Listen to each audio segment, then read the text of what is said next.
오늘은 이스라엘 백성들을 살리라는 제목으로 말씀을 드리겠습니다.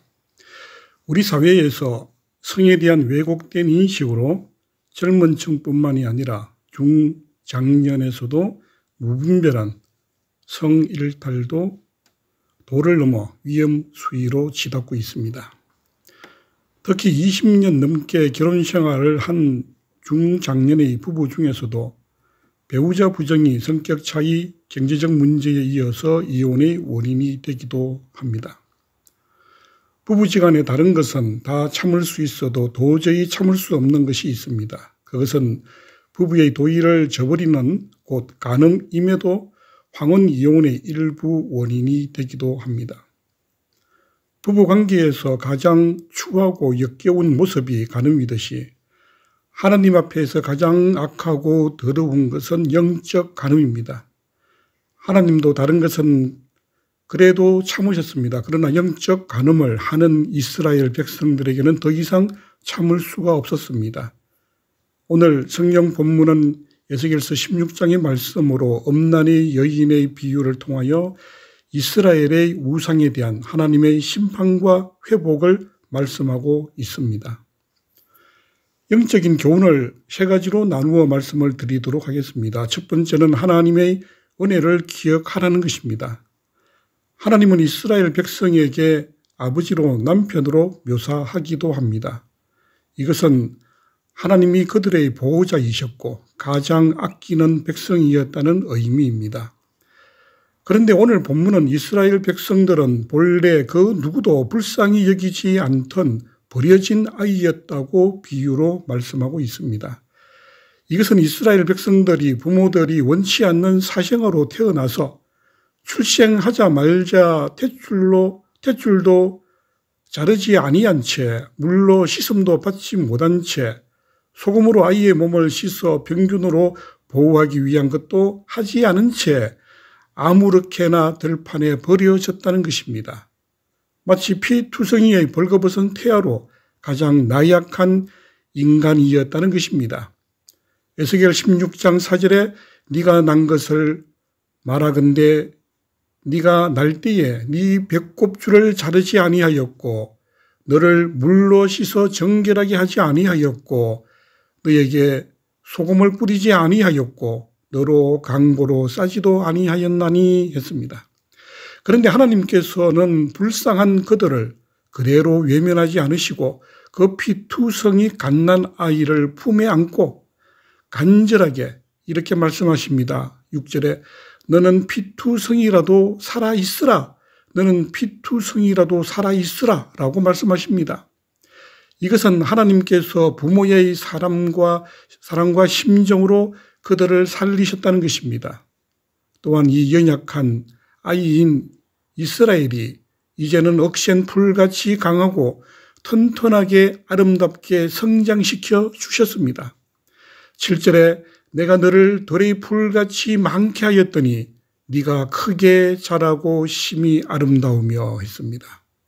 과거 이스라엘 백성들은 430년 동안 애굽에서 노예로 종살이하며 그들은 짐승처럼 학대와 멸시를 받으며 살아왔지만은 하나님이 이런 백성을 한 국가로 위대하게 성장시키시는 기적을 만들었습니다. 그리고 이 피투성이 아이인 이스라엘 백성들을 옷으로 덮음을 받는 기적을 보여주었습니다.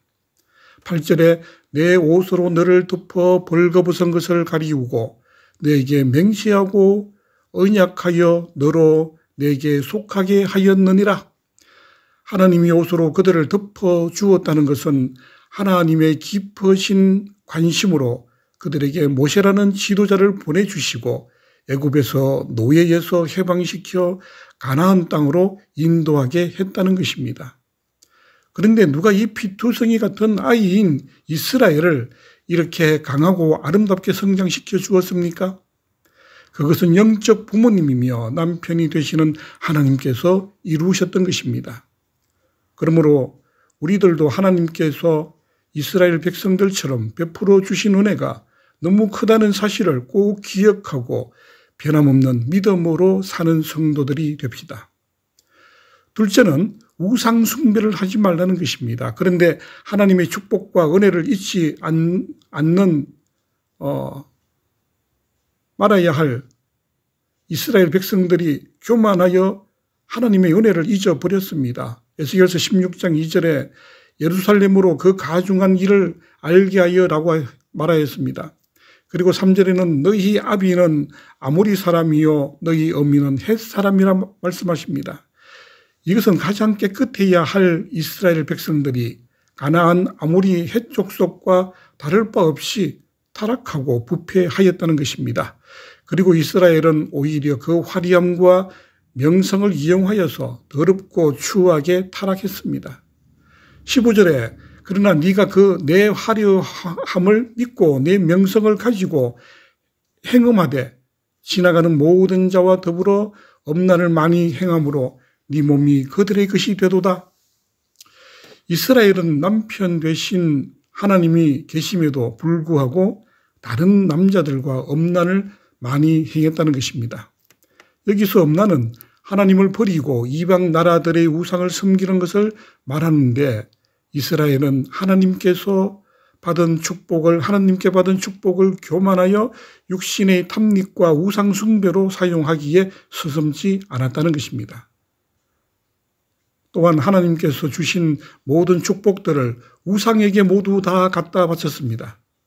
16절에 네가 네 의복을 가지고 너를 위하여 각색으로 산당을 꾸미고 거기에서 행음하였나니 이런 일은 전무후무하니라. 그들이 하나님이 주신 그 물질로 우상을 섬기고 산당을 짓는 행음한 일은 전무후무하여 이룰 수 없다는 것입니다.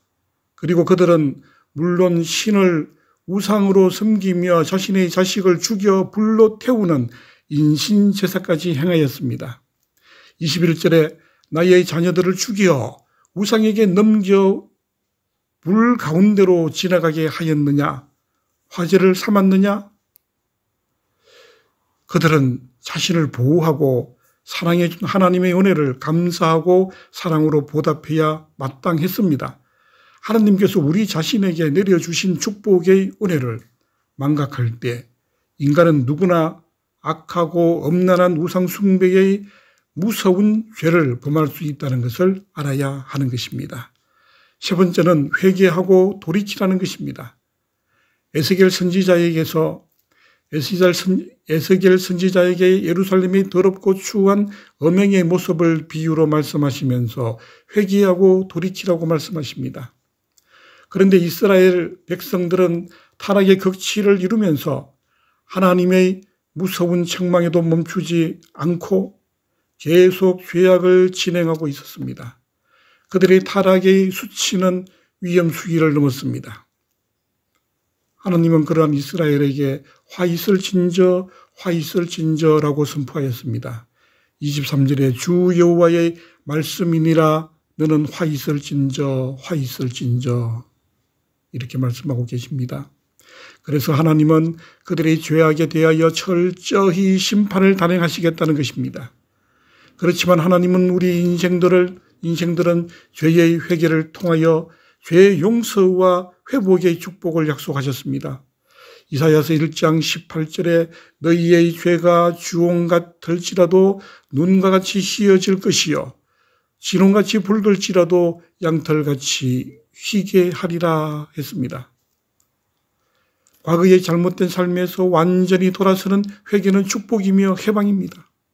그런데 사람들이 자신의 죄를 회개해야 하나님이 개입하시는데 사탄의 악한 영은 우리가 회개를 절대 못하도록 막아버립니다. 특히 악한 사탄의 속성은 사람을 철저하게 타락시키는 힘을 가지고 있습니다. 그래서 거짓의 영 사탄에게 한번 빠져들면 나오기가 매우 힘이 듭니다. 그러므로 철저하게 자신의 죄와 싸우며 눈물로 회개함으로 죄악의 무서움을 깨뜨리고 승리하시기를 바랍니다.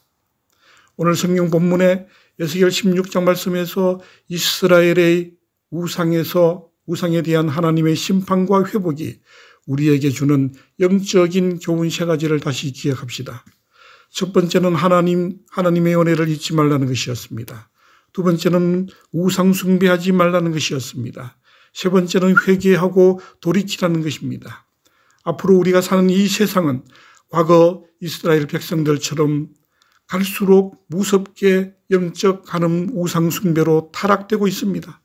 이러한 때에 하나님께서 우리에게 주어진 축복을 망각하지 말고 믿음의 승리하는 성도님들이 되시기를 주님의 이름으로 간절히 축원드립니다.